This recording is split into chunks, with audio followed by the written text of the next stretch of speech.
ರಾಮಾಯಣದ ಕಥೆ ಸಾಮಾನ್ಯವಾಗಿ ಎಲ್ರಿಗೂ ಗೊತ್ತಿದೆ. ಹೌದು, ಖಂಡಿತ. ಆದ್ರೆ ರಾಮ ತನ್ನ ಅವತಾರವನ್ನು ಹೇಗೆ ಮುಗಿಸಿದ ಅನ್ನೋ ವಿಷಯ ಇದೆಯಲ್ಲ, ಅದು ಅಷ್ಟಾಗಿ ಚರ್ಚೆಗೆ ಬರಲ್ಲ. ನಿಜ, ಅದು ಸ್ವಲ್ಪ ಕಡಿಮೆ ಕೇಳಬರುದು. ಚೂರು ವಿಶ್ಲೇಷಿಸೋಣ. ಒಳ್ಳೆ ವಿಷಯ. ರಾಮ, ಲಕ್ಷ್ಮಣ, ಹನುಮಂತರ ಆ ಬಾಂಧವ್ಯ, ಅವರ ಕೊನೆಯ ಕ್ಷಣಗಳು, ಆಮೇಲೆ ಅದಕ್ಕೆ ಕಾರಣವಾದ ಘಟನೆಗಳು, ಇದರ ಬಗ್ಗೆ ಈ ಮೂಲ ಏನ್ ಹೇಳುತ್ತೆ ನೋಡೋಣ. ಸರಿ, ಶುರು ಮಾಡೋಣ ಹಾಗಾದ್ರೆ. ಕಥೆ ಶುರುವಾಗೋದು ತ್ರೇತಾಯುಗದ ಕೊನೆಯಲ್ಲಿ ಅಂತ ಹೇಳಲಾಗುತ್ತೆ. ಆಗ ಬ್ರಹ್ಮ, ಶಿವ ಇವರೆನ್ನ ಯಮನ ಹತ್ರ ಹೇಳ್ತಾರೆ. ಏನಂತ? ಅಂದ್ರೆ ರಾಮನ ಅವತಾರ ಮುಗಿಯೋ ಸಮಯ ಬಂದು ಅಂತ. ಓಕೆ.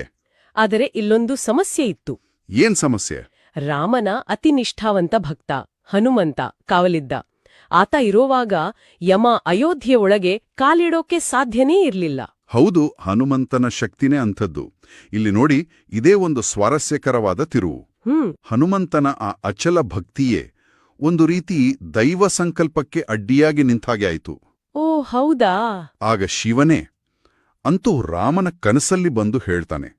ಅಂದ್ರೆ ಸೂಕ್ಷ್ಮವಾಗಿ ತಿಳಿಸ್ತಾನೆ. ಏನು ಅಂತ? ಹನುಮಂತನನ್ನ ಎಲ್ಲಾದ್ರೂ ಬೇರೆ ಕಡೆ ಕಳಿಸದೆ ಹೋದ್ರೆ ಯಮನಿಗೆ ಅವನ ಕೆಲ್ಸ ಮಾಡೋಕ್ಕಾಗಲ್ಲ ಅಂತ.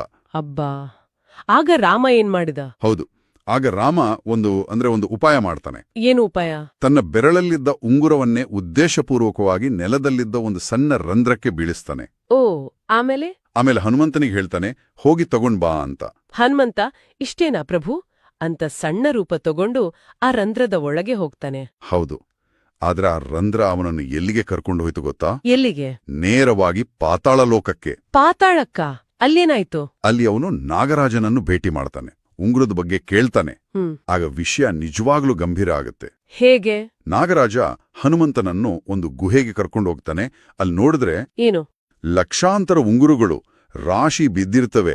ಎಲ್ಲವೂ ರಾಮನ ಉಂಗುರದ ತರಹಾನೇ ಇರುತ್ತೆ. ಲಕ್ಷಾಂತರ ಉಂಗುರಗಳ? ನಿಜವಾಗ್ಲೂ? ಅಂದ್ರೆ ಹೇಗೆ? ಹೌದು, ಇದು ಕೇವಲ ಒಂದು ಉಂಗುರದ ಕಥೆಯಲ್ಲ.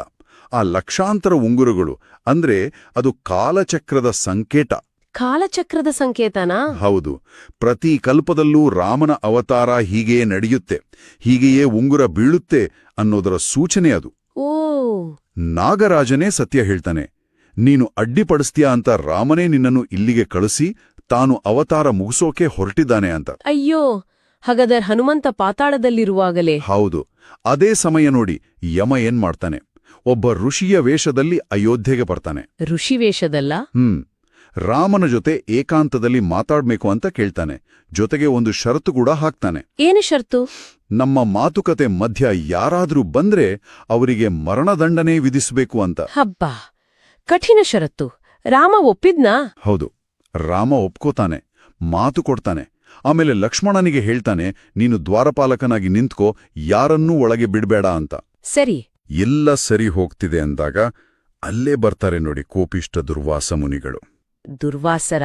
ಅವರೇಕೆ ಆ ಸಮಯಕ್ಕೆ ಬಂದ್ರು? ಅದೇ ವಿಧಿ ಅನ್ನೋದು. ಲಕ್ಷ್ಮಣ ಅವ್ರನ್ನ ತಡಿತಾನೆ. ಸ್ವಾಮಿ, ಈಗ ಒಳಗೆ ಹೋಗುವ ಹಾಗಿಲ್ಲ ಅಂತ. ದುರ್ವಾಸರಿಗೆ ಸಿಟ್ಟು ನೆತ್ತಿಗೆ ಇರುತ್ತೆ. ಏನು, ನನ್ನನ್ನೇ ತಡಿತೀಯ? ಒಳಗೆ ಬಿಡ್ದಿದ್ರೆ ಇಡೀ ಅಯೋಧ್ಯೆಗೆ ರಾಮನಿಗೆ ಶಾಪ ಹಾಕ್ತೀನಿ ಅಂತ ಗರ್ಜಿಸ್ತಾರೆ. ಅಯ್ಯಯ್ಯೋ. ಲಕ್ಷ್ಮಣನಿಗೆ ಧರ್ಮಸಂಕಟ ಆಗಿರ್ಬೇಕಲ್ಲ. ಹೌದು, ಒಂದು ಕಡೆ ಅಣ್ಣನ ಮಾತು, ಇನ್ನೊಂದು ಕಡೆ ಮುನಿಯ ಶಾಪದ ಭಯ. ಆಗ ಲಕ್ಷ್ಮಣ ಏನ್ ಮಾಡ್ದ? ಅಣ್ಣನಿಗೆ ಶಾಪ ತಟ್ಟಬಾರದು ಅನ್ನೋ ಒಂದೇ ಕಾರಣಕ್ಕೆ ತನ್ನ ಪ್ರಾಣದ ಹಂಗು ತೊರೆದು ಷರತ್ತನ್ನು ಮುರಿದು ಒಳಗ ಹೋಗ್ತಾನೆ. ಓ. ಹೋಗಿ ದುರ್ವಾಸರ ಆಗಮನದ ಬಗ್ಗೆ ರಾಮನಿಗೆ ತಿಳಿಸ್ತಾನೆ. ರಾಮನಿಗೆ ದುಃಖ ಆಗಿರ್ಬೇಕಲ್ಲ ಮಾತು ಮುರಿದಿದ್ದಕ್ಕೆ. ಹೌದು, ತುಂಬಾ ದುಃಖ ಆಗತ್ತೆ. ಆದ್ರೆ ಮಾತು ಕೊಟ್ಟ ಹಾಗೆ ಲಕ್ಷ್ಮಣನಿಗೆ ಮರಣದಂಡನೆ ವಿಧಿಸಲೇಬೇಕಾದ ಪರಿಸ್ಥಿತಿ ಬರುತ್ತೆ. ಮರಣದಂಡನೆನಾ? ತಮ್ಮನಿಗೆ? ಆಗ ಗುರು ವಸಿಷ್ಠರು ಬರ್ತಾರೆ. ಅವರೊಂದು ದಾರಿ ಹೇಳ್ತಾರೆ. ಏನು? ಲಕ್ಷ್ಮಣನಿಗೆ ನಿನ್ನಿಂದ ದೂರ ಇರೋದೇ ಸಾವಿಗೆ ಸಮಾನ ರಾಮ. ಹಾಗಾಗಿ ಮರಣದಂಡನೆ ಬದಲು ಅವನನ್ನು ರಾಜ್ಯದಿಂದ ಹೊರಹಾಕು ಅಂತ. ಆಹಾ. ಆದ್ರೆ ಇದನ್ನು ಕೇಳ್ದ ಲಕ್ಷ್ಮಣ ಏನ್ ಹೇಳ್ದ? ಅಣ್ಣ, ನಿನ್ನನ್ನು ಬಿಟ್ಟು ಬದುಕೋದಕ್ಕಿಂತ ಸಾವೇ ಮೇಲು ಅಂತ ಹೇಳಿ ಸರಯೂ ನದಿಗೆ ಹೋಗಿ ಜಲಸಮಾಧಿಯಾಗ್ತಾನೆ. ಅಯ್ಯೋ ಪಾಪ, ತನ್ನ ನಿಷ್ಠೆಗೋಸ್ಕರ ಪ್ರಾಣವನ್ನೇ ಬಿಟ್ಟ. ಹೌದು, ಅದು ಅಣ್ಣ ತಮ್ಮಂದಿರ ಪ್ರೀತಿ, ನಿಷ್ಠೆ. ಇನ್ನೂ ಪ್ರೀತಿಯ ತಮ್ಮನೇ ಇಲ್ಲ ಅಂದ್ಮೇಲೆ ರಾಮನಿಗೆಷ್ಟು ನೋವಾಗಿರ್ಬೇಡ. ಹೌದು, ರಾಮನ ಹೃದಯ ಒಡೆದು ಹೋಗುತ್ತೆ. ತಾನು ಕೂಡ ಅವತಾರ ಸಮಾಪ್ತಿ ಮಾಡಬೇಕು, ಜಲಸಮಾಧಿಯಾಗಬೇಕು ಅಂತ ನಿರ್ಧರಿಸ್ತಾನೆ. ಅದೇ ಸಮಯಕ್ಕೆ ಪಾತಾಳದಲ್ಲಿ ಹನುಮಂತನಿಗೆ ಸತ್ಯ ಗೊತ್ತಾಗತ್ತಲ್ವಾ? ಹೌದು, ನಾಗರಾಜನಿಂದ ಸತ್ಯ ತಿಳಿದ ತಕ್ಷಣ ಹನುಮಂತ ಗಾಬರಿಯಿಂದ ಅಯೋಧ್ಯೆಗೆ ಓಡಿಬರ್ತಾನೆ. ವೇಗವಾಗಿ. ಅಷ್ಟರಲ್ಲಿ ಅವನು ಸರಿಯೂ ನದಿ ತೀರ ತಲುಪುವಷ್ಟರಲ್ಲಿ ರಾಮ ಅವನು ನೋಡ್ತಲೇ ನದಿಯಲ್ಲಿಳಿದು ಬಿಟ್ಟಿರ್ತಾನೆ. ಅಂದ್ರೆ ಹನುಮಂತ ಬರೋದ್ ನೋಡಿಯೇ ಹೌದು. ನೋಡ್ತಲೇ ಜಲಸಮಾಧಿ ಆಗ್ತಾನೆ. ಹನುಮಂತನ ಸ್ಥಿತಿ ಏನಾಗಿರ್ಬಿಡಾಗ? ಅಯ್ಯೋ, ಹನುಮಂತನ ದುಃಖಕ್ಕೆ ಪಾರವೇ ಇರೋದಿಲ್ಲ. ನನ್ನಿಂದಲೇ ಹೀಗಾಯ್ತಲ್ಲ, ನಾನೇ ಕಾರಣ ಅಂತ ಗೋಳಾಡ್ತಾನೆ. ಪಾಪ. ಆಗ ವಿಷ್ಣು ರೂಪದಲ್ಲಿ ರಾಮ ಪ್ರತ್ಯಕ್ಷನಾಗ್ತಾನೆ. ಓ. ಪ್ರತ್ಯಕ್ಷನಾಗಿ, ಹನುಮ, ಇದರಲ್ಲಿ ನಿನ್ನ ತಪ್ಪೇನೂ ಇಲ್ಲ. ಇದು ಆಗಲೇಬೇಕಿತ್ತು. ಇದು ವಿಧಿಲಿಖಿತ. ನೀನು ದುಃಖ ಪಡಬೇಡ. ನೀನು ಭೂಮಿಯಲ್ಲಿ ಧರ್ಮ ರಕ್ಷಣೆ ಮಾಡ್ತಾ ಚಿರಂಜೀವಿಯಾಗಿರು ಅಂತ ಸಮಾಧಾನ ಮಾಡಿ ಆಶೀರ್ವಾದ ಮಾಡ್ತಾನೆ. ಹಾಗಾದ್ರೆ ಈ ಇಡೀ ಕಥೆಯಿಂದ ಏನು ತಿಳಿಯುತ್ತೆ? ಇದು ಕರ್ತವ್ಯ, ಬಾಂಧವ್ಯ, ಅಚಲವಾದ ಭಕ್ತಿ, ತ್ಯಾಗ, ಹೀಗೆ ಹಲವಾರು ವಿಷಯಗಳನ್ನು ಹೇಳುತ್ತೆ. ಹೌದು. ರಾಮನ ಆ ಉಪಾಯ, ಲಕ್ಷ್ಮಣನ ಆ ತ್ಯಾಗ, ಹನುಮಂತನ ಭಕ್ತಿ, ಕೊನೆಗೆ ವಿಧಿ ಎಲ್ಲ ಸೇರಿ ಒಂದು ರೀತಿ ಭಾವನಾತ್ಮಕ ಅಂತ್ಯ ಅಲ್ವಾ? ಖಂಡಿತ. ಎಲ್ಲಕ್ಕಿಂತ ಮುಖ್ಯವಾಗಿ ವಿಧಿಯ ಮುಂದೆ ಎಲ್ಲರೂ ಸಮಾನರು ಅನ್ನೋದನ್ನ ಇದು ತೋರಿಸುತ್ತೆ. ನಿಜ. ಇದು ಒಂದು ಆಳವಾದ ಪ್ರಶ್ನೆನೂ ಕೇಳುತ್ತೆ. ಏನು? ದೈವಿ ಅವತಾರಗಳೇ ಆದರೂ ವಿಧಿಯ ನಿಯಮದಿಂದ ತಪ್ಪಿಸ್ಕೊಳ್ಳಕ್ಕಾಗಲ್ವಾ?